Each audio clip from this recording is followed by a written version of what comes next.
Hello student to the Foundation of Classical Electrodynamics course.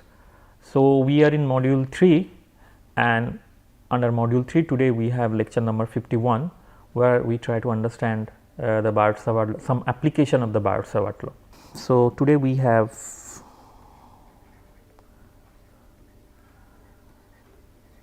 class number 51 and today's topic is applications of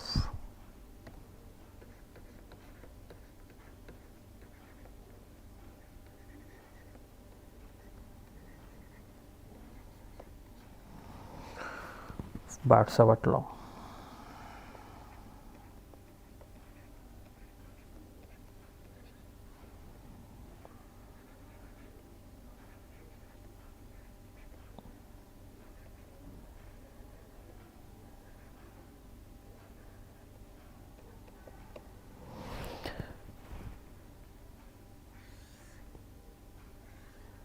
So, formally the Biot-Savart law we in the last class we have written that at some point r the magnetic field can be written in this way. The amount of magnetic field due to the current carrying wire is written in this way, dl prime cross r unit vector divided by r square. That is the mathematical form of the Biot-Savart law in general, and also we wrote the Biot-Savart law in terms of the current density by exploiting the Helmholtz theorem. So, we will going to use that later. So, let us first do the the problem, say problem say 1 or case 1. So, the magnetic field, what we do that here, the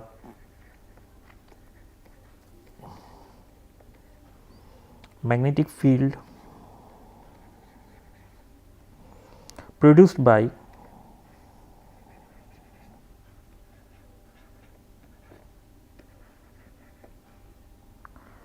a long straight wire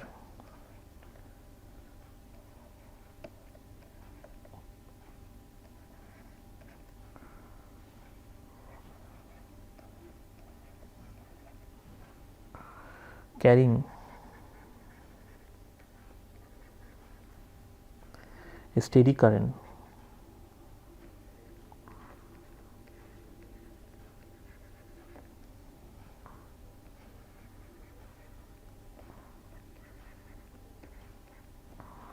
I.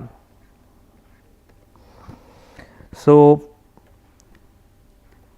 suppose I have a very long wire like this and I want to find out the magnetic field some point here, and a steady current I is flowing, that gives rise to the magnetic field.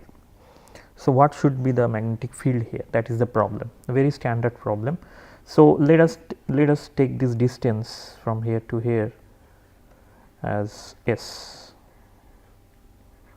and let us consider a small segment here dl, and from here to here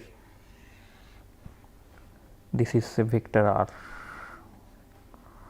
So, this angle will be requiring that. So, say alpha, and from here, so if this is origin say O, so from here to here the length is, so say this is dl prime and L is L prime. Okay. So, this is a source point, so that is why always we represent it in prime. So, this angle also will be requiring. So, let us put this angle as theta. So, this is the geometry. So, I want to find out, we want to find out what is the amount of magnetic field at this point. This is the question mark. Okay. So, already we wrote down the amount of magnetic field that can be produced, and based on the Biot-Savart law, the value I am writing it once again is mu 0 I. I is a steady current, so I can safely put it outside the integral, and then dl prime cross r divided by r square. So, that is the thing. So, you can see clearly that if I integrate over dl, then this every point the r, this distance r will also going to change. So, to solve this problem, what we need to do is to try to find out the relationship between L and R, and then just simply integrate from minus infinity to plus infinity this length.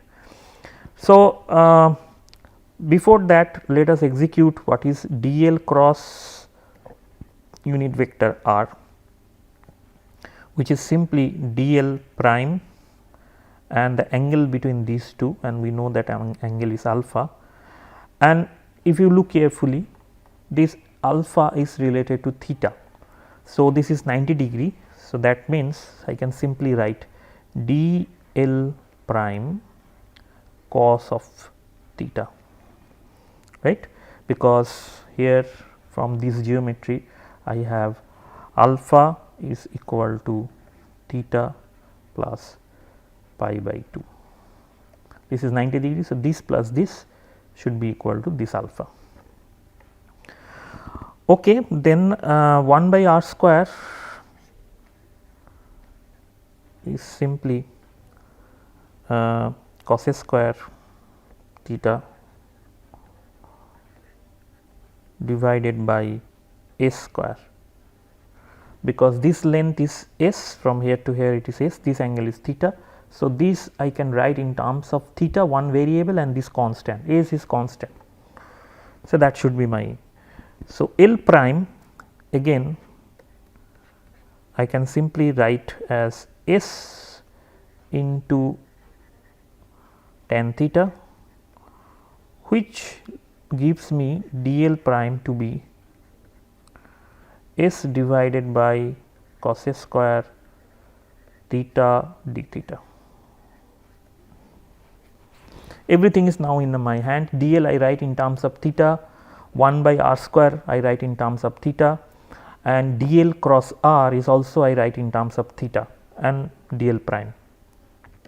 So, here dl prime I write in terms of theta, cos theta is there, here 1 by r square I write in terms of theta, and also dl is written in terms of theta. So, everything is in terms of theta. So, now I just put this value. So, b simply mu 0 I divided by 4 pi, and let us try to find out for 2 theta, say theta 1 to theta 2, these two range, and then we put the condition with. So, now we have cos square theta divided by s square, and then we have s divided by cos square theta. So, cos square theta seems to be cancelling out, and cos theta d theta. Let us check how it is there, because I have mu 0 I 4 pi outside, dl cross r I just write cos theta multiplied by dl prime. So, this is eventually s divided by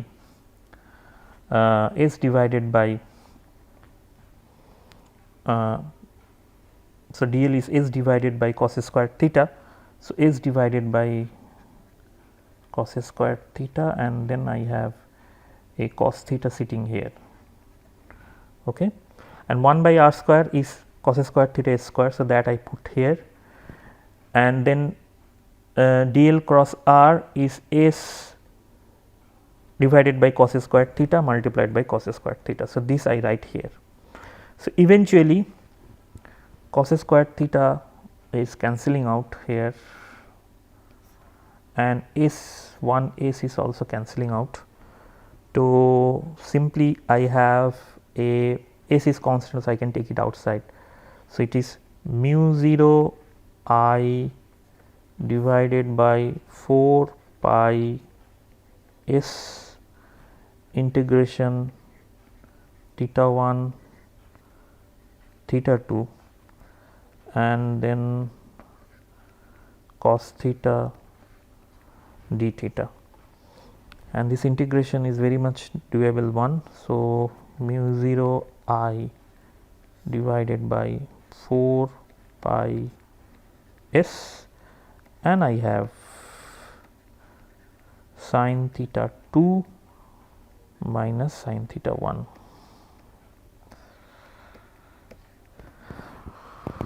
Okay. So, what is sin theta 2, sin theta 1, and what is the picture? Quickly, if I understand, then this is my wire and this is the magnetic field. So, I can have a length from say here to here with these two angles. So, this is the steady current I is flowing.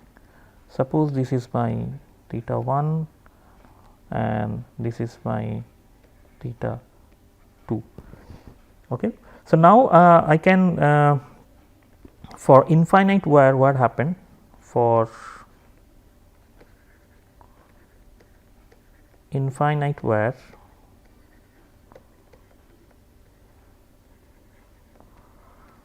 this limit theta 1 will be simply goes to minus pi by 2 and theta 2 goes to pi by 2, because I go to minus negative side and plus side. Then if I put these two value there, I simply get my B as mu 0 I divided by 4 pi and then S, then multiplied by 1 plus 1. And also I put the vector sign. So, vector should be the direction of the phi, because it is revolving. So, it is revolving. So, I will get finally the value mu 0 I divided by 2 pi s with phi unit vector. So, that should be the value of the B at that point here, because it is revolving. So, once we have the current wire along this direction, the magnetic field will be revolving around this with this direction. So, this is my current and this is the corresponding magnetic field that we are producing. Okay. So, this is one problem, very standard problem. Let us now do another problem, problem 2. Problem 2 or case 2. In case 2, it is saying that determine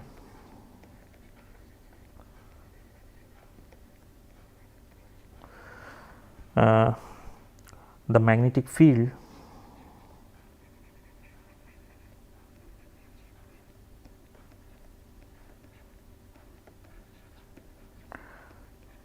B due to a circular current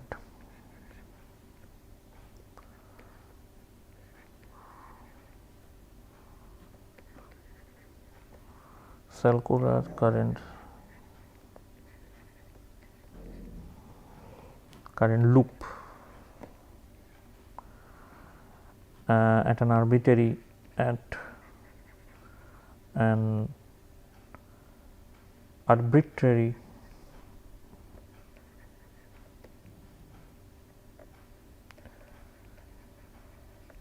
point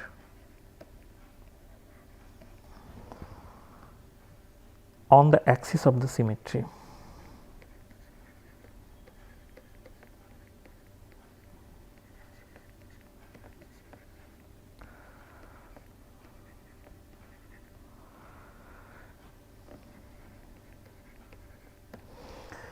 So, now we are supposed to find out the magnetic field. Suppose this is the current carrying loop and this is the axis of symmetry.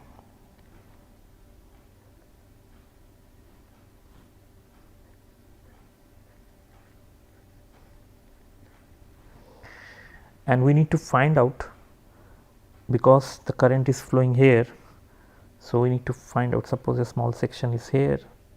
So let me join this.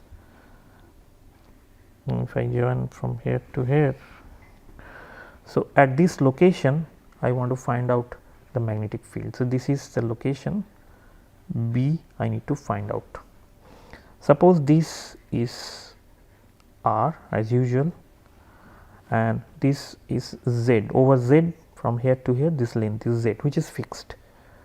This radius is say A, and this angle, whatever the angle is making, is say psi. We will going to be require this, and this length, as I mentioned, is dl prime. So again we are going to exploit the Biot-Savart expression.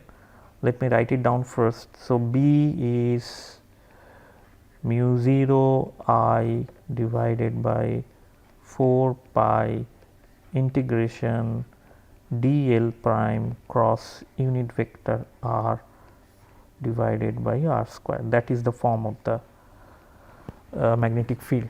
One should get this amount of magnetic field there. So from the symmetry, let us exploit this. So dl prime, this is a d phi and then phi unit vector, the line element in polar coordinates simply, and then r square is simply a square plus z square, a square plus z square. So you can see that this r, the magnitude of r will not going to change. Whatever the point you have over this loop, the value of r square will not going to change. So B then simply mu 0 I divided by 4 pi, that is already there, and then I need to integrate over this entire. So that means this phi should go to 0 to 2 pi, and it is a d phi, then phi unit vector cross r unit vector whole divided by r square, which means it is a square plus z square. Now what is r unit vector? R unit vector is minus of rho cos of psi, rho unit vector cos of psi, plus z unit vector sine of psi. So I can divide the r unit vector. R unit vector is, so if I draw here, so r unit vector should be along this direction. So this is my r unit vector. So I can divide this r unit vector in two components. One is say this one, this is the z component of the r unit vector. So I should say r unit vector z, and another component is this one, which is the rho component of r unit vector. This is rho component and this is. So if this is psi, this angle, so this angle has to be psi, and then the rho component will have cos with a negative sign because it is in opposite direction of whatever the rho we measure, and rest of the part is z. So then the phi cross r unit vector is simply phi unit vector cross this quantity, which is minus of rho cos psi plus z unit vector sin psi bracket close. And now we know, so let me write it down here. Our old knowledge will now I need to use, and that is rho cross phi unit vector is my z unit vector, and phi cross z unit vector is rho unit vector. So that we know, and that we are going to use here, and if I do, I will get z unit vector, phi cross rho is z, and so rho cos phi z, but phi cross z minus z. So this minus is going to absorb. So z unit vector, then cos psi plus rho unit vector, and then sin psi. So dV, if I calculate dV at z, then it is simply mu 0 I, and then I have a here. So a I take it outside, whole divided by 4 pi, that is also there, a square plus z square, and we have z unit vector cos psi plus rho unit vector sin psi, and then d phi. Over the phi I am going to integrate. Now rho unit vector in terms of phi, if I write, because this is the value, and then I need to integrate over phi, but rho should have some value. So okay, let me draw it here to show how. So this is the coordinate. So this is my x and this is my y, and z is perpendicular to that, and rho I am calculating from here to here. This is my rho, right? So rho unit vector. If this is making an angle phi, so then the rho unit vector should have x unit vector cos phi plus y unit vector sin phi, and then my b, once we know that, my b at point z is mu 0 I a, and then z unit vector, because I want to just find out the z component, the rest of the component will going to cancel out. So I shouldn't bother about the rest of the component at all, which is this one, divided by 4 pi a square plus z square, and then we have a cos psi here, and then I integrate from 0 to 2 pi d phi. And the rest of the part I am not going to consider, because it will simply cancel out, and even if you do the integral, then so this is the first part. And the second part, if you just let me add, you will find that this value will be 0 under that limit. So mu 0 I a, and then the next part is sin psi, and I have 4 pi a square divided by z square, and inside the integral now 0 to 2 pi I have two terms, like x unit vector cos of phi plus y unit vector sin of phi over d phi. But this is, even if you go the integral from 0 to pi, so this component will eventually cancel out. So this we will get 0 in this limit. So, that makes and also cos psi is simply a divided by a square plus z square whole to the power half.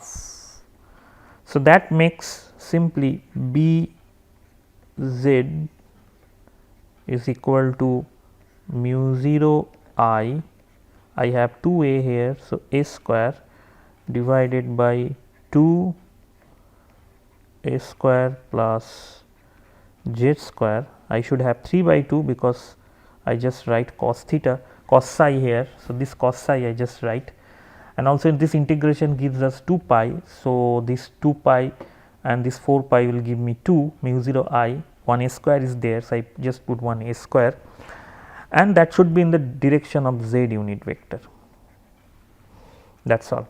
So, that should be the value of the magnetic field over here. So, if I look carefully, so this is the loop and I try to find out the magnetic field somewhere here over the axis. So, I take this section, this is the length, and if I divide the magnetic field here into two parts, say one part will be along this direction and another part will be along this direction. So, this direction will cancel out because of the symmetry, this will cancel out. So, I will only have this magnetic field along this direction for the current that is flowing here I. Now, if z is equal to 0, that means what about the magnetic field here? So, for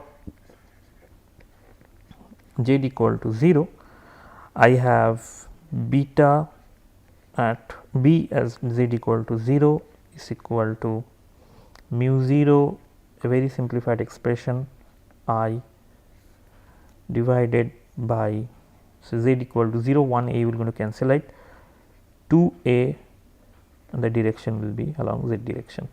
So, when we have a circle here, current carrying loop having a circle with radius a, the magnetic field will be perpendicular to the plane and the value should be mu 0 I. So, I is the amount of current that is carrying through this wire divided by 2 a. So, if I decrease the value of a, the magnetic field will going to increase. Okay. The next problem, let us go on, and the next problem, the problem is 3, and a part of this problem we have done in the first in I think last class, that is the force on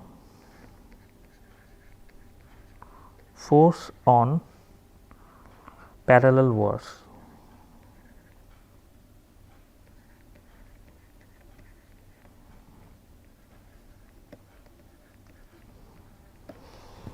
So, suppose I have two parallel wires, one is this and there is this. So, the current is flowing like this, this is 1, this is 2. So, current is here, it is I 1 and the current flow here is I 2. So, when the current is flowing in I 2, I have a magnetic field. So, this wire will going to experience a magnetic field in the upward direction. So, this is the notation I use for upward direction, and this value is say B 2, which is the current which is due to the current that is flowing through the wire 2. In the similar way, for the current that is flowing in 1, the magnetic field that is experienced by current this loop, this current carrying wire 2 is along the downward, and that is B 1. Okay. So, now the force between these I want to calculate. The current is flowing both the cases in the identical direction. So, there should be some force like this F 1 and this is say F2. Okay. So, the force, the expression of the force I have already calculated, and the value is the force on wire 2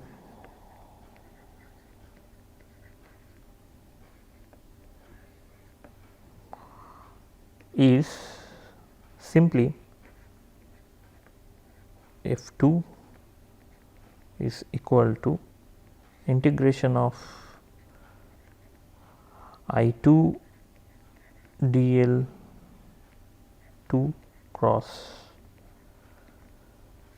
B1, and B1 is the magnetic field due to the current I1 in wire 1 at the position of dl2. So, that is why I write. So, any position dl2, this is the amount of force that the wire 2 is going to experience because of the B1.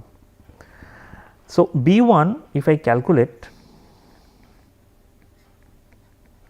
this is how much, mu 0 I 1 divided by 2 pi d phi 1. This I already calculated today, that what about a long wire, very long wire or infinitely extended wire, what should be the magnetic field. So, I have already calculated this expression. So, I am just using this expression mu 0 I divided by 2 pi, the point where I want to find out the magnetic field. Here I am just writing that one, mu 0 I 1 2 pi, and distance is d here. So, and that is when you know, I can write it as when the length of the wire is very greater than the location where try to find out the magnetic field. So, infinitely extended wire, or the wire length of the wire is very long compared to the distance where I try to find out the magnetic field.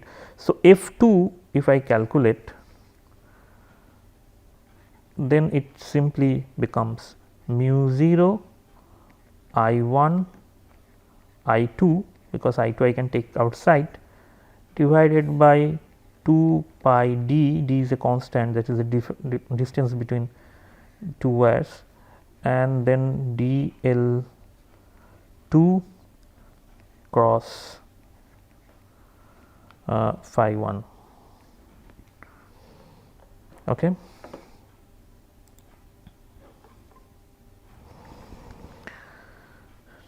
Now, dl 2 cross phi 1, this is simply, so this is dl is, so dl is, so this is L wire 2 say,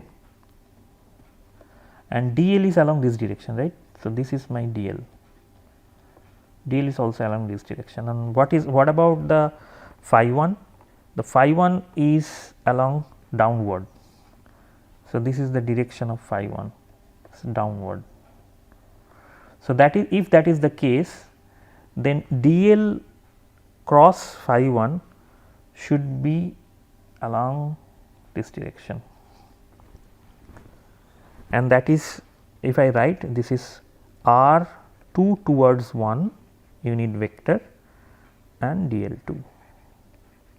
So, this is the unit vector along 2 to 1. So, what is r 2 1? Let me write clearly. So, r 2 1 unit vector lies in the plane of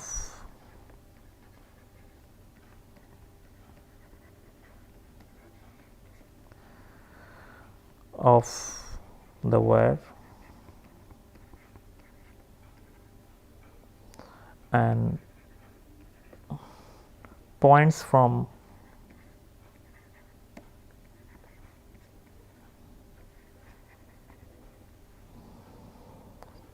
wire 2, from points from wire 2 towards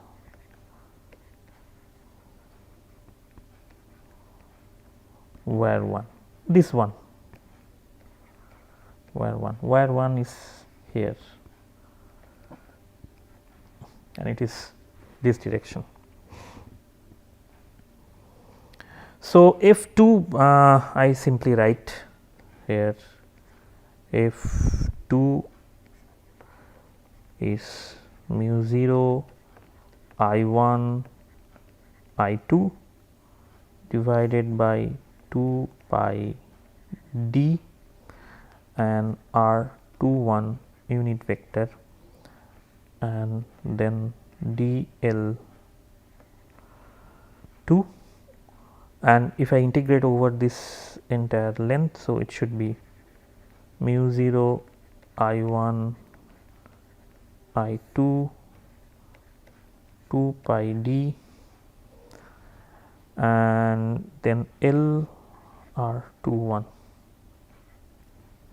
Similarly, for F1 you can see that everything will same except, so I will have mu 1 I2 I1 mu 0 I2 I1 2 pi d, magnitude wise it is same, length L and then R12, that will be the difference.